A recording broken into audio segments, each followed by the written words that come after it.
All right, I'd like to call to order the May 16th, 2022 Board of Police Commissioners meeting.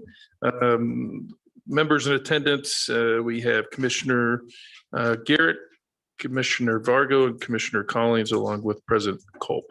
I would also like to set a motion out there for the approval of the memorandum for March 21st, 2022. So moved. Second. Okay, so we have a so moved by Commissioner Vargo and a second by Commissioner Garrett. All those in favor say aye. Aye. All those opposed say the same. Okay, so we have four approval for the March 21st, 2022 memorandum. So now we'll go to old business. We do not have any. New business, we have Chief Spears with the addition of a reserve police officer. Good morning, everyone. It's my pleasure to be before you this morning to recommend that Hannah Fisher be appointed to the Zionsville Police Department as a reserve police officer. Captain Sterling is here along with Sergeant Samuelson, who did the background investigation. If you have any questions. I would like to make a motion to approve the addition of Hannah Fisher to part-time police officer for the Zionsville Police Department. Do you need it to say reserve police officer? Just correct. Instead Reserve, of part-time. reserve police officer. Sorry. Yes. Second. Okay.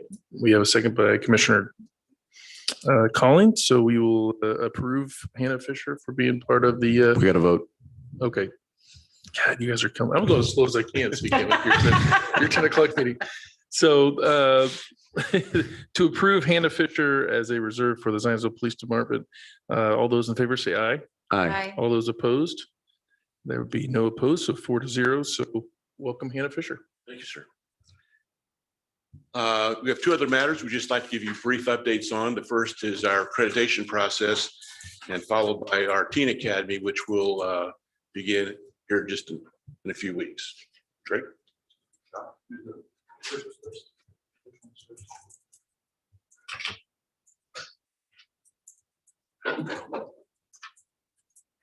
Morning, everyone. Morning.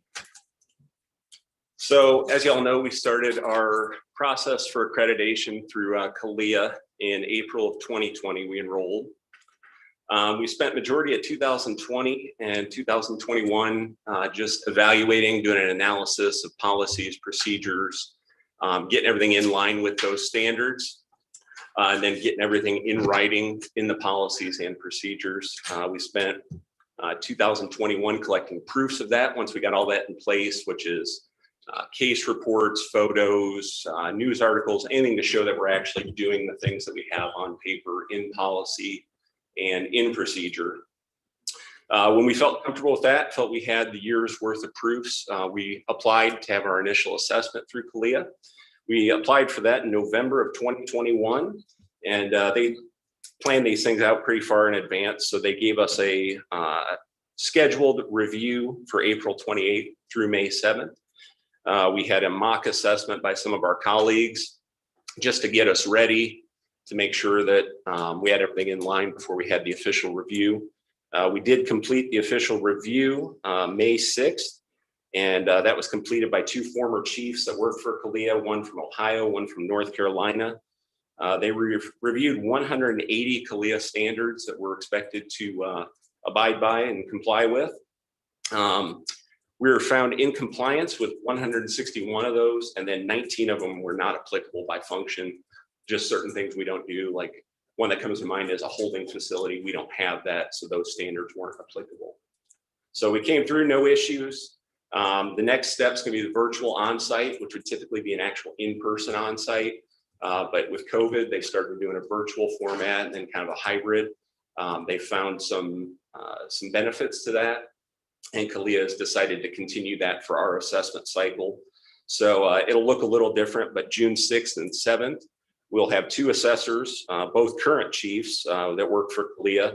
One's a chief in Virginia, one's a chief in suburban Chicago, and we'll provide them a video tour of the police department so they see the facilities and how those comply with standards. Just give them some background. And then we'll also arrange some telephone and Zoom interviews with various stakeholders, members of the department, members of the community, just anybody who has a perspective of the police department that they'd like to hear. And we'll set that up. And then they'll also have a specific time set aside for community comments. I think it's gonna be kind of a virtual town hall type thing, and then a call-in session where community members can call in and, explain their experiences with ZPD, and how we comply with CALEA standards.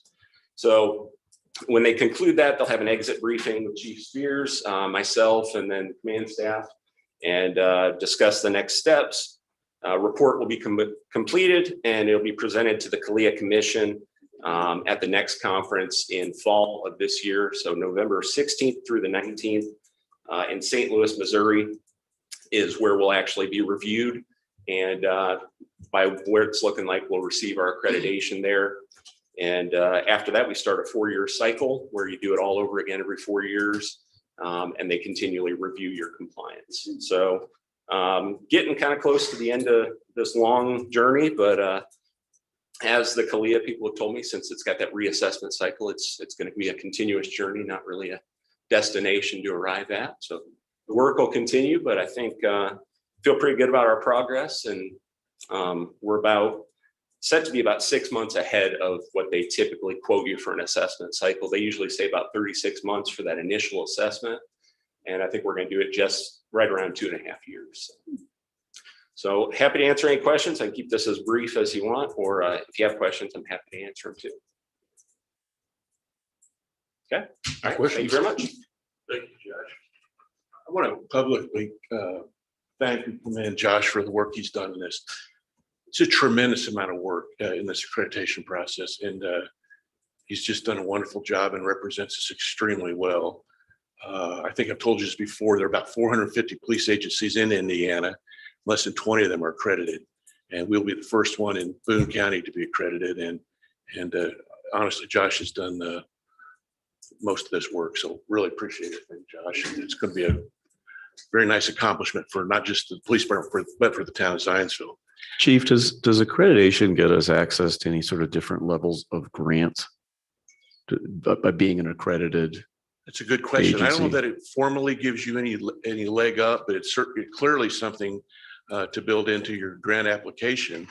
And my hope would be that those who review those grants would take that into consideration, realizing you've done everything you can to be as progressive and professional as you can. And we are actually working on some grants right now, so maybe we'll get a chance to find out. Yeah. What about recruiting? Does I think that's can be very valuable for recruiting. People look at an organization and realize it's accredited and that it is professional and that it's progressive and wants to continue to advance. I think those who are interested in that sort of an organization will find it to be very attractive here in Zionsville.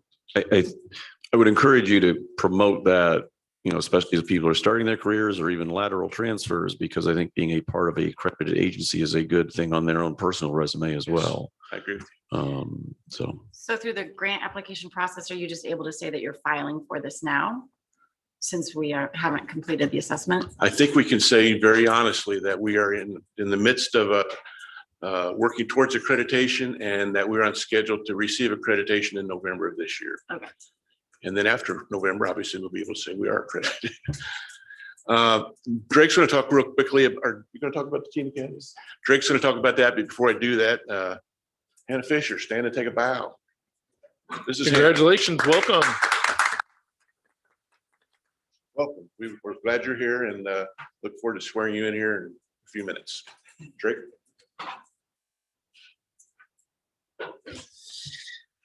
So I wanted to just provide a quick update on the Teen Academy, which I'm very excited to have back. We obviously did not have it the last 2 years for obvious reasons with the pandemic. Our Teen Academy has been active since 2009. This will be our 12th one in total. The purpose of the Teen Academy is to reinforce good decision-making, leadership skills, team building, and obviously to establish a good relationship between the youth and the police in the community. So we've had a tremendous amount of success. We've had over 150 kids go through this program over the past 10, 12 years. And I'm really excited to rejuvenate the program. This year's Teen Academy will take place June 6th through the 10th. It's limited to 40 kids. Right now, we actually have 32 who've already signed up. So I anticipate meeting that threshold and unfortunately having to probably turn some down. It's for ages 11 through 15. We kind of co-host it with the Boys and Girls Club of Zionsville. And so a lot of our instruction and kind of our first thing in the morning, we'll meet at the Boys and Girls Club. We'll kind of, coordinate what we're going to do for that day, and then we'll set off. And then we are very lucky to be able to use the Boys and Girls Club bus for some of the transportation needs that we have when we go do some of our offsite activities. Some of the activities that we have planned for the Teen Academy include obviously equipment demo, firearm safety, home safety, team building exercises, canine demo, internet safety, cyberbullying, DNR, ZFD water safety. They're going to meet with our crisis negotiations team and also our SWAT team. They're going to do a tour of the jail and dispatch. They'll get a CSI presentation.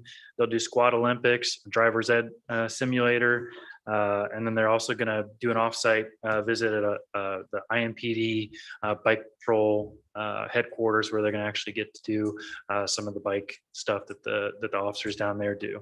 And then it will all kind of commence with a graduation that'll take place, I believe, here in Town Hall, actually, where their parents will come up. We'll give them certificates and all that stuff. So very, very cool program. The fact that we run it for free to the kids is obviously a great benefit to them. It's 8A to 3P daily, so it gets the kids out of the house for quite a bit of the day. We are applying for a grant, or we have applied for a grant. We actually go in front of the drug-free Boone County on Wednesday to see if we receive the grant to supplement some of the cost for the academy. The kids do receive uniforms. They receive a T-shirt, shorts, and a ball cap that they'll wear every day, and kind of a cool thing there. So, and then also another thing that we're doing on Friday the 10th, our department will be participating in the Law Enforcement Special Olympics Torch Run, which kind of kicks off the summer games for the Special Olympics. And I'm trying to find a way to get our Teen Academy involved in that as well. I'd like to, if we can squeeze it into our calendar, at least get them down there to observe and interact and see what good law enforcement liaisons we can be to the Special Olympics program. So really a fulfilling program for the teens and for us. We'll have anywhere from 3 to 5 instructors on the department out there at any time, and they'll get to meet a number of our officers and things like that. So excited to have it back. Open to any questions or feedback. Are you running it? So I've helped coordinate it, but actually a lot of it is occurring at Liz Frost, because obviously with her being assigned to the middle school and that 11 to 15 age target group, it's really good for recruiting. So she's taken on a lot of that kind of, direct. Nice. Yeah, it should be good. So our SROs will be involved in the entire thing. So I talked to Sam Denneman this morning and some of our other SROs, and they're going to be there all week. And it's good because they have a special relationship with a lot of the kids, and they have, that skill set where they can, interact and be positive role models. So. Have any of the kids that have gone through this over the years ever gone into law enforcement as a career? Yeah. So actually, I know of at least a couple that I helped recruit to the program back in probably 2012. One of them works for Muncie Police Department. Another one works for Ball State now, and still have contacts there. Actually, one of them's transferred to Hamilton County Sheriff's Office. So yeah, and it's great for kids who have an interest in law enforcement, and it's great for kids that are just curious, or parents that want to get them out of the house and just develop, like I said, a relationship with the police department. And so it's really a cool program. Nice. Chief? Great. Looks like we had to change the plans on the swearing in. Is that accurate?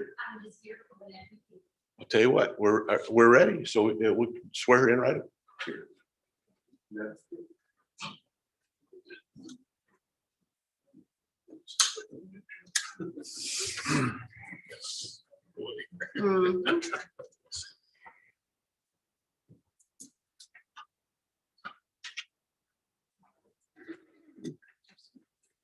If you will repeat after me, we'll take care of your oath of office. I, Hannah Fisher, do solemnly swear that I will support the Constitution of the United States that I will support the Constitution of the United States of America, the Constitution of the State of Indiana, the Constitution of the State of Indiana, and the ordinances of the town of Zionsville, Indiana. and the ordinances of the town of Zionsville, Indiana. I will follow the rules and regulations I will follow the rules and regulations of the Zionsville Police Department, of the Zionsville Police Department, the Law Enforcement Code of Ethics, the Law Enforcement Code of Ethics, and will faithfully, faithfully, honestly, impartially, and impartially, and without malice or prejudice, and without malice or prejudice, discharge all my official duties discharge all of my official duties as a police officer for the town of Zionsville. as a police officer for the town of Zionsville. So help me God. So help me God. Congratulations. Thank Welcome.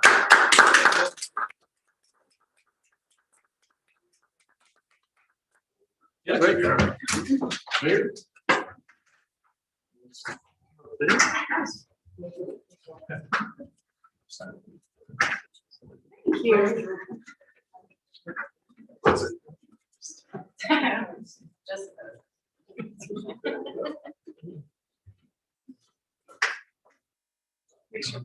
I'll go all the way to the end. Thank you. Thank you. thank you for serving. Absolutely. If you want to come on over, and Chief, you get assigned to do. Got a pin.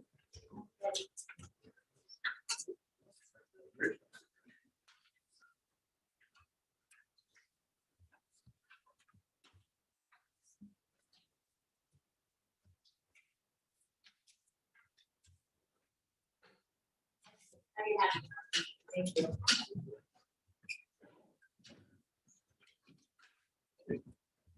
Commissioners, any other matters? None here. If we don't have any other matters, I'd like to call for a motion to adjourn. So moved. Second. Okay, so we have a Commissioner Garrett approving and second by Commissioner Vargo. So do we need to do a vote?